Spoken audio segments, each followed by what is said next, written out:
I wanted to touch upon new Americans and the folks who are in our area because of refugee and asylee status.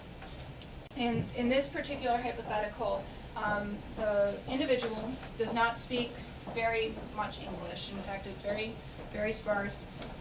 And because of her travels and her journey into this country, she may not have started off with a mental health diagnosis, but her mental health has deteriorated to the point where, she is very, we'll call it unstable, but meaning she's not talking to people. She's very, very quiet. She rarely leaves the home, if at all. And a lot of times she prefer to sleep rather than have to engage in other communications or work with other people. That's going to be really difficult when you have to go through an immigration status petition or a hearing. So, you're working with this client to help them through something that's completely different from their mental health, obviously, but that's, one cannot affect the other. So how would you approach this client, and especially considering she's newer to this country, and some countries are actually far more advanced than us as far as psychological assistance and services. Some countries aren't, and they also go by different ways of diagnosing people. So we have no idea what her cultural understanding is or beliefs are in psychology or mental health, but how would you approach a person like this? And if you wanted to draw on a client that you've worked on with before, but staying close to the hypothetical, feel free. But how would you try to draw this person into what they need so they can stay on task and be healthy enough to continue with their work? This is relatively minor, but if she doesn't speak any English at all, and so you have to use a translator, look at her, not the translator. I just mentioned that because that's a big pet peeve of mine. That's an excellent point, and it's very true. Unless they want to only engage with the interpreter. Right. But yes, absolutely. When you're talking to the individual, you want to make sure that they know that you're there for them, not working for the interpreter. So that's an excellent point. Thank you. Katie, good seeing you again. Good to see you. I had a situation similar to this, so just staying within the hypothetical, where the woman, she wasn't gonna work with me because she was a woman. Like she just wasn't. So what I did, and as a feminist, I was so uncomfortable with this, but I worked with her husband. And her husband and I had a great conversation about it's your duty as a husband to take care of your woman, which, oh my, I can't believe I'm saying these words. It was so effective with that family, and that was really unique, but kind of trying to understand, like you said, I don't understand your culture, I never will, but I know a little bit that the guy rules the roost. He loves this woman, and I think that's, and it turned out to be, I don't think I do that as a rule, but it was really cool. I think that's wonderful. Because a lot of family members, they do look up to the head of household. In many cultures and families, it is the man. And that's a great way of understanding that you might not understand their culture, but you understand their culture as a family. And that's really effective. And oftentimes that's actually what we see in our office too. It's actually a daughter or son or husband or even an older relative in the family that says something's not right with this, with this family member, and they'll know something's going on, but they just don't know what to do with it. So I really appreciate that story, and that's a great way to kind of enter into the hypothetical a little bit more, finding out what are the other resources that that person has, including what's already in the family, and is there something in this area where there's a broader community that might be more inclusive and might be able to understand where, we talk about, this is in regards to a new American or a refugee, but this could be said about vets as well. Veterans typically will look at non-veterans and say, you couldn't possibly understand where my head is right now, how I'm thinking, and they shut things off very quickly. But that's why the the Veterans Court is so effective because they have other veterans working with each other. And it's one of those things where it's like you gotta understand, be respectful and know that you're not going to be able to say, oh yeah, I know what it's, I've had other Iranian clients, it'll be fine. That's not the way you want to work. So I really appreciate that, and that's, drawing on other resources, and that does show cultural competency as well. It's you want to meet the person where they are. Whatever will get the message through. And what I've noticed was I had one client who spoke no English, and she still doesn't speak any English. And she went through not only her husband, but several other male members of the community. And she was completely comfortable with this, so we allowed it, even though, again, I also wouldn't be too crazy about it. But what ended up happening is she comes to the office now herself, because we've accepted who she is and where she comes from, and her other family members will come by just to check in on how things are going, and as long as we have her consent, that's completely fine with me. But what's wonderful about that is that there could have been a huge gap between what we perceive as proper work with clients and where she was in her values and in her culture. And what we were able to do is bridge that by understanding that you do need to bring in other people or other resources. And when you can slowly get into that, that's when you can start talking about, okay, these are the issues that are going on, but I need your wife, I need your mother to be able to get through the hearing, to get through the next 20 days. And unfortunately, she's the one that needs to speak. She's the one that needs to write. She's the one that needs to get out of the house and be present in front of whoever needs to see her. How do we make it so that she can get well enough to do that? And when you can talk about how obviously you're interested in their well-being, that can get more people engaged, but then it becomes more frightening of, I have no idea where to go.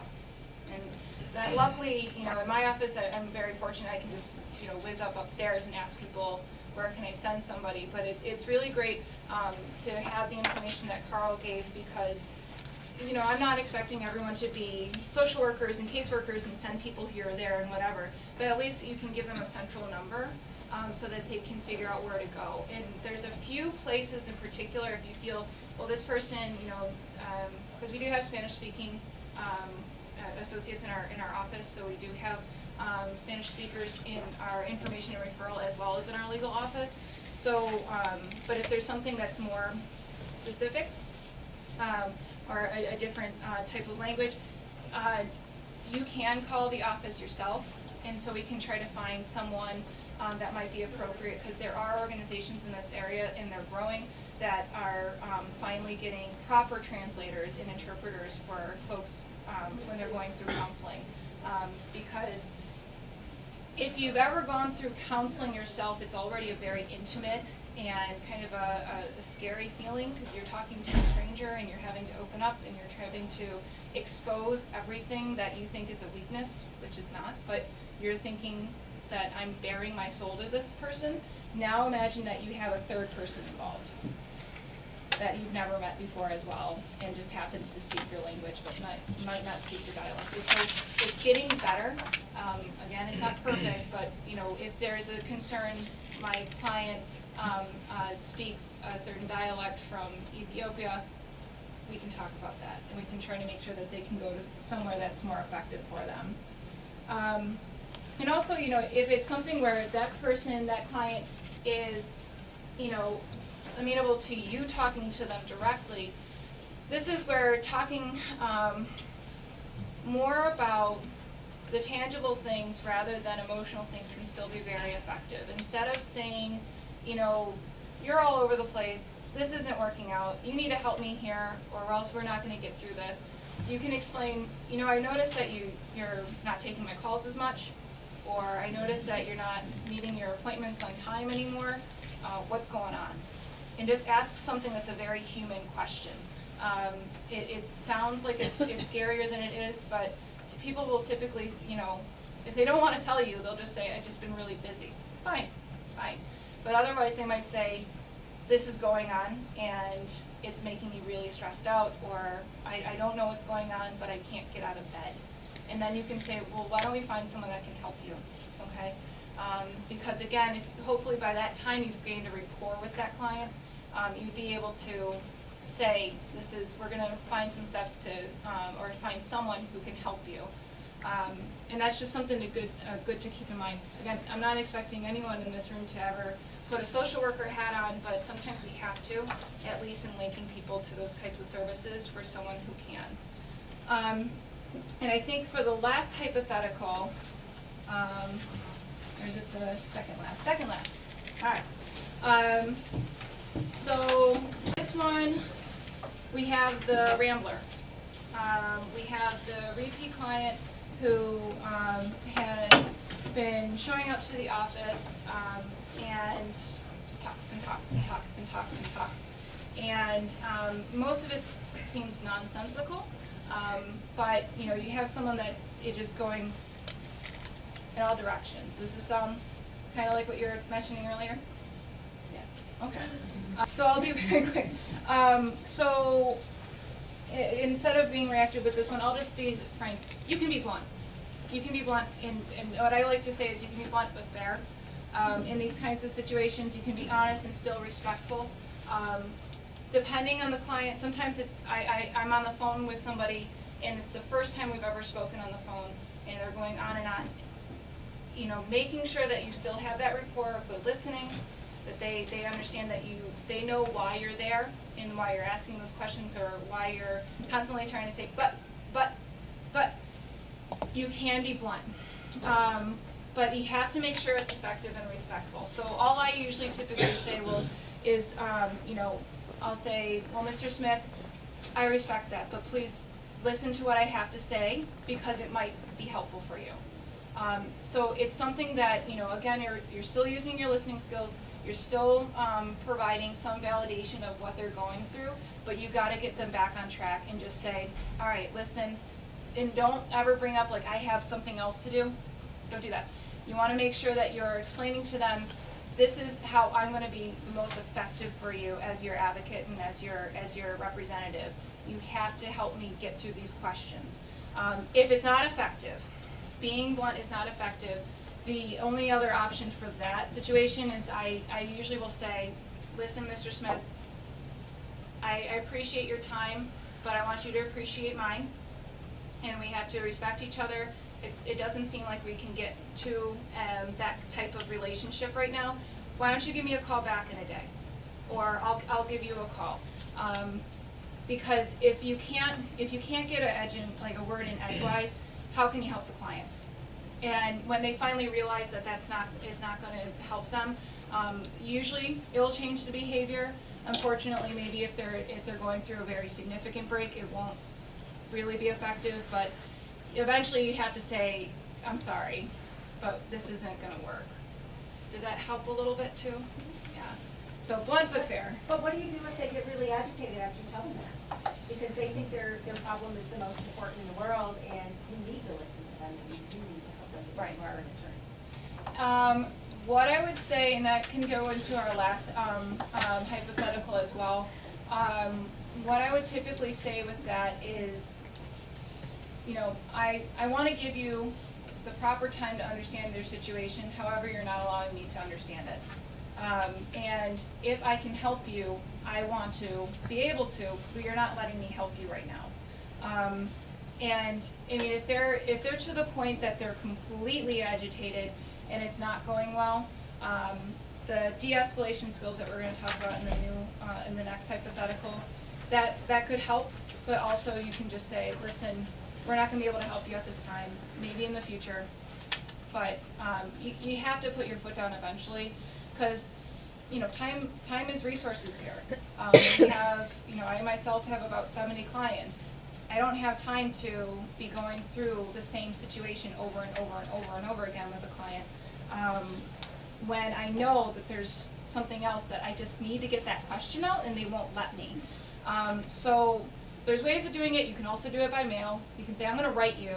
I'm going to talk about what you just told me. I'm going to make sure I have everything right, and then you know, in a week from now, we're gonna talk about it, okay? There are ways around it, but if you have somebody that's becoming to the point that they're aggressive with you, you just can't, because they can't be in that type of relationship with anybody, let alone a professional. So, yeah. Sorry, cut you off. So what do you do for clients that call you daily and have the same questions? So, okay, so when you're dealing with clients that have, yes.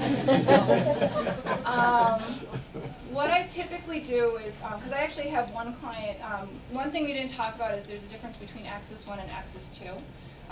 So Axis 2 is considered personality disorders, and that's where you usually see more of those folks.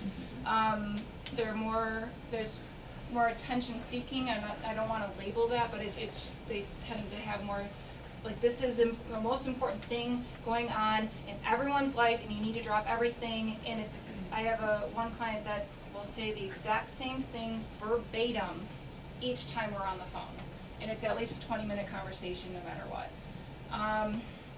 The only thing that you can really do is you can say right in the beginning of the conversation, you know, you can say, Jordan, you know, I really appreciate this, and I appreciate talking to you, but unfortunately today I can only do so much because I have a few other projects to do. You need to. But then you're saying what you said never to say. Well, I have something else to do, and I do say that because I don't say time. I don't say time. Okay. I never want to say that I don't have time for you, but it's more like you're taking time away from other projects that I have to do. And most of the time, my clients understand that I mean what I say, that I want to give everyone an equal opportunity for that. Yeah, you never want to like be looking at your watch. You never want to be saying something that's like, I only have 5 minutes. Go. Not going to happen. But you had your hand up. Did you I want was to add just to going to that? ask sometimes, because I run a walk-in clinic, so anyone can come see me whenever they want. And sometimes I try to set like boundaries or guidelines and say, you know what, we've talked this over before, there hasn't really been any change, can you come back and see me next week? I don't know how that would relate to you being on the phone, or maybe saying, I don't know, like I can only talk to you about like once or twice in this time because we're not seeing any change. And then, because again, they can just walk right in and see me whenever they want. So I don't really have the privilege of, you know, having the phone as a boundary, but I try to, you know, just kind of bring it back and say, there hasn't been a change, can you come back at this time? Because I don't want to waste your time, and I want to make your consultation helpful to you. Perfect. So I don't know if everyone could hear in the back, but basically, Kelly was explaining that she will say, you know, there's nothing new at this time. You can come back later, and hopefully there's new developments, but right now we just don't have more information. Perfect. Another thing that you can do that, you know, I just want to make sure that we're good with time, but you know, you just want to make sure that the client is aware that you have heard of their situation. You want to make sure there's also proper boundaries. So you are an attorney. You are someone who is working for really good reasons, for really good purposes. And if I spend 20 minutes on that phone call where I know the same information, it is taking my time and my energy away from someone who might be facing eviction right now, and I don't want to affect that person negatively. So it's very important to just still say, like, listen, we have a great relationship. I do appreciate you, but I have to ask you right now, I can't take this phone call. Can we please talk about this at another time? That's still that blunt but respectful type of tone. Another situation when it comes to walk-ins and things like that, you know, you can just say there is no more information, or you know, I've taken good notes on what we talked about before. Do you have anything new to add to it? Or is there, you know, something where it's like, you know what, we're still waiting. How about come back in a month? They will be back in a month, and they'll at that time that you're asking to. But you know, that way they know, like, okay, she's working on it. We're good. I know someone's been listening to it, and working with me, and that should hopefully bring that person down. I would say, even in Jordan's case, to utilize your paralegal as that in-between to call them back and say, Jordan did get your call. If you get a paralegal. Yeah. Yeah. If you have that privilege. If you have that privilege. Sometimes the paralegal is sending her these calls. Oh, yeah, what do you do about that? And Yeah. real quick, what I found to be the magic words are, I need to do some research and I can get it back to you. Which is, in Yes. some cases, is true. It's very Yeah, true. and it's, you know, I'm still looking into it, I've contacted so-and-so, I haven't heard from them yet. Perfect, you know, still coming back to, we are cognizant of what's going on, we are aware that it's, you know, there's deadlines and things like that. We wanna make sure that we're effectively helping you, but I have to be available over here, instead of on the phone. So, all those are really great ideas. And we got 5 minutes before we were supposed to have break, but anyways. And we'll rope this into the question and answer if that's okay. I apologize, if we got off to a late start, that's my fault. But I hope this has been helpful for everyone. And I, you know, want this, if you have additional questions, if there's something that we didn't get to today, I have my card out there. I also have our brochures for legal services, so you have our main number. And feel free to email me, call me, it's completely fine. I don't have a paralegal, so I won't be able to screen those calls, so it's completely fine. But I really do want to make sure that our profession and the work that we do is done the best way possible. And however I can help you in those endeavors, please just feel free to give me a call. Even if it's second chairing on a situation with a difficult client. Right. So the other thing is, the ethical dilemmas with a client who is on the brink of either suicidal ideation or even homicidal ideation. They're at the point where they are now just so stressed out that they've actually threatened to hurt themselves or another person. Unfortunately, we do see this. I know that this can happen in circumstances where you're not able to really gain a rapport with somebody. That's not an ongoing client. It might be someone that just you met 5 minutes ago.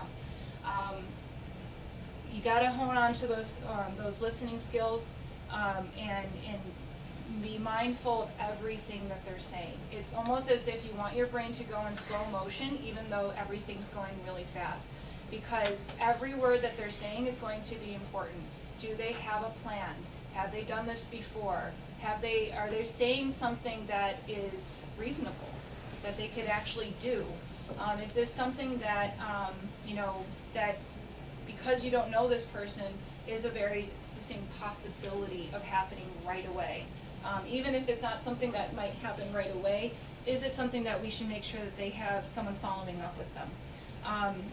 And I know it's going to take too much time, but there was an example brought to my attention that happened in real life in one of the walk-in clinics, and it was very masterfully done. So one thing to keep in mind is when in doubt, listen. Try to figure out what's available to you, what can you do as an attorney. If a person's at risk of harming themselves or others, you have the ability to reach out to other parties. Granted, it's limited. You don't want to be saying everything that's going on in that client, but it's going to be in the emergent situation where I have a client in front of me who is expressing that they're going to harm themselves. What can I do? And that can be either by calling crisis services and or the police. Crisis, if it's strong enough, we'll be bringing the police anyways for the evaluation to help them. So call on to the pros, but make sure you can get that person into a state where, again, they feel as though you're trustworthy and that you're not, one of the biggest fears that my clients face, and I don't know if Carl will agree with this, but they don't want to be locked up. They don't want to be locked up in jail, but they also really don't want to go back to the hospital if they've ever been there before. And it's not that I'm marking anything about the hospital, but who wants to be in a sterile room without their possessions, without their family, without their favorite pet? Who wants to be there for some amount of time that's, they don't know? Yeah, sorry. I'd like to just add that a lot of times if they've been in a psychiatric hospital, they'll be really hesitant to get further help. You're right. You're absolutely right. And that's something that you got to be cognizant of, and I really appreciate you saying that, because people might not reach out to you because they've been bitten before. And when I say bitten, it might have been for the best intentions to make sure that person was safe. But, you gotta be aware that if they are providing you that information, it really is dire, okay? And there's no such thing, in my opinion, as a false suicide claim. I take every one of those very seriously. Why? Because if I just knocked it off by saying, oh, you're just getting attention, what if I was wrong? And I don't know anybody in this room that would want to have that kind of feeling over them. Yeah? So do we call crisis services just as soon as they leave the building, or as soon as they leave our office? Try to keep them with you. Okay. Yeah. So again, I'm going to be paraphrasing from what was told to me in this specific example. It happened in real life. The attorneys and paralegals that were working with this individual were able to calm him down. And there's different ways of doing that, making sure you're not raising your voice, making sure you're not using any judgmental tone. Be careful of those buzzwords and those cue words like plan, strategy, because some people, especially if they've done this before, they're going to be like, oh, well, now you're going to call someone, and I don't want that to happen, because they might have really just been thinking you're a trustworthy person and I need to tell someone. So what you can do is come back to that process that I was talking about, and they still might be in an agitated state, and they still might be in a process of thinking of doing something dangerous to themselves, but that way you can keep them seated, have someone else walk off and call crisis, see if this is something that they can handle, or maybe they can walk you through it themselves over the phone, and then see if you can